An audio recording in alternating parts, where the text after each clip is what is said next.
I now recognize the gentleman, where's my list?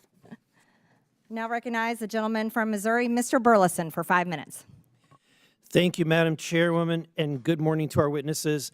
I want to talk a little bit about the difference between real charity and fake charity or phony charity.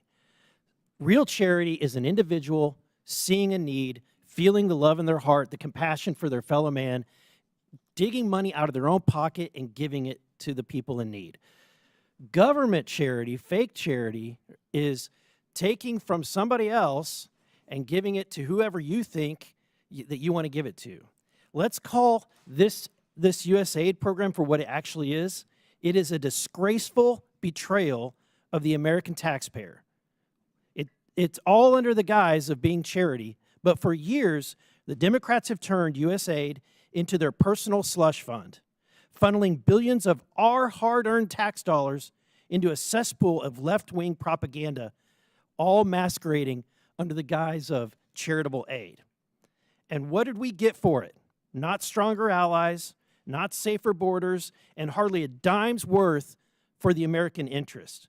No, we got absurdity for it.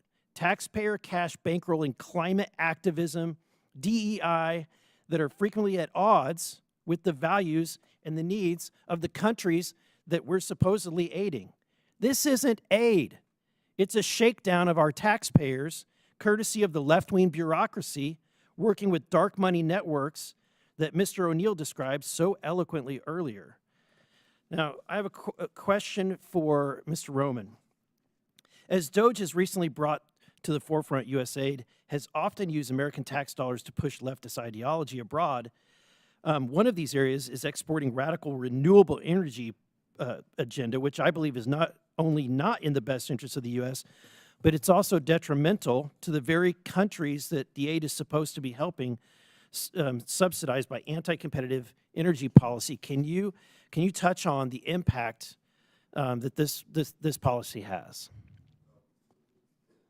Without being a meteorologist or climatologist or a geologist, I can't necessarily speak about energy, but I can speak more largely about the sponsorship of agendas which are anathema to American interests abroad. Specifically in the report that we published about 3 weeks ago, we were finding that there were special interests who would come to USAID contract officers, they would make recommendations, and it was basically the granting like a political commissar in the Soviet Union would do to his favorite unit, rather than looking at what was actually good for the United States. Thank you. Mr. Primorac, it was once quoted by Samantha Power. She declared that USAID is a climate agency. And so DOGE recently canceled 10 climate and clean energy programs, including a nearly $85 million award aimed at increasing clean energy in Africa. Also, a $18.7 million program for electric vehicles to be adopted in Nepal. My question to you is USAID a climate agency? They wasted a lot of money on it. I can't think of any other agenda that has caused as much poverty and hunger as the climate agenda. For example, the higher energy costs hits the poor the hardest. For poor farmers in Africa that have to rely on natural gas-based fertilizers, it became too expensive, so crop yields just plummeted. And these countries at the same time were prevented from developing their own fossil fuel industries in which they could generate the income to finance their own social services. Thank you. My last question has to do with the promotion of values outside of the values of the United States and Western culture. As a member of Congress, I've had diplomats from other countries come meet with me in my office and beg us to stop using the aid that we're sending to their country as a leverage point to force them into doing things that their countries find abhorrent.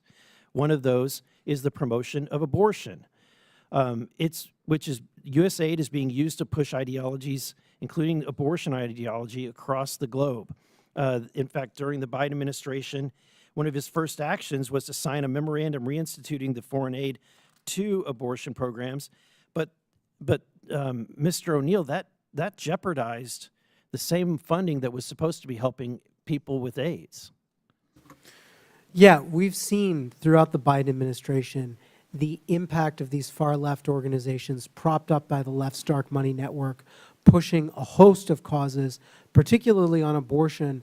I have a big chapter talking about the prosecution of pro-life protesters. Thank you. I yield back.